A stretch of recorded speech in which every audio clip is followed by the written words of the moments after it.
Ça reste une blessure, puisque moi, je suis entré en politique avec l'intégrité. Je trouve que c'est très important. J'ai fait un choix pour la politique, pour la cause publique, et l'intégrité était toujours très important pour moi. Et à un moment, on écrit comme ça, d'une certaine manière, il y a une décontextualisation.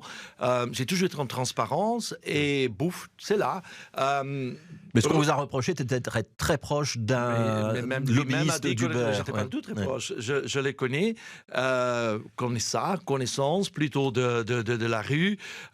Et il y a toute une histoire qui te criait autour de ça, sur base des SMS qui étaient là, mais qui était plutôt de plaisanterie. Et oui, ça arrive. Moi, je suis assez américain dans la communication. Vous savez, je parle, je dis rapidement le prénom de gens. Je parle, je le connaissais un peu. D'ailleurs, c'est Freddy Tielemans qui m'a fait en contact avec lui. On n'est jamais une relation friendly, comment on dit ça. Je ne venais pas chez lui. Pas chez moi non plus, c'était plutôt casual, hein, comme on dit dans la rue. Et voilà, et on tout fait une histoire de ça.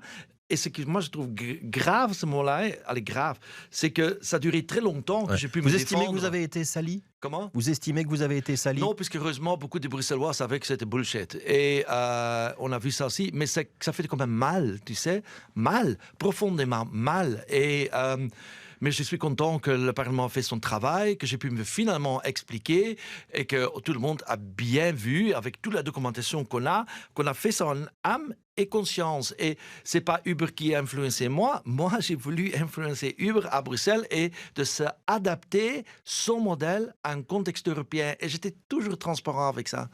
Une dernière question sur cet aspect-là. Il y aura donc la recommandation d'un code de bonne conduite en matière de lobbying et d'une commission de déontologie qui doit maintenant encore être installée. Ça veut dire que ça manquait jusqu'à présent en région bruxelloise?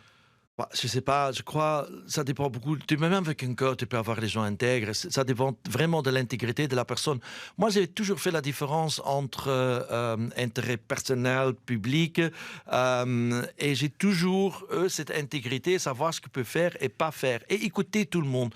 Pour moi, il faut parler avec tout le monde, aussi avec des lobbyistes. Mais ce qui est problématique à un moment est que tu vas travailler pour un intérêt particulier. Ça, tu peux pas faire. En tant qu'homme ou femme politique, il faut travailler pour l'intérêt public, écouter tout le monde, voir tout le monde et prendre des décisions dans l'intérêt général.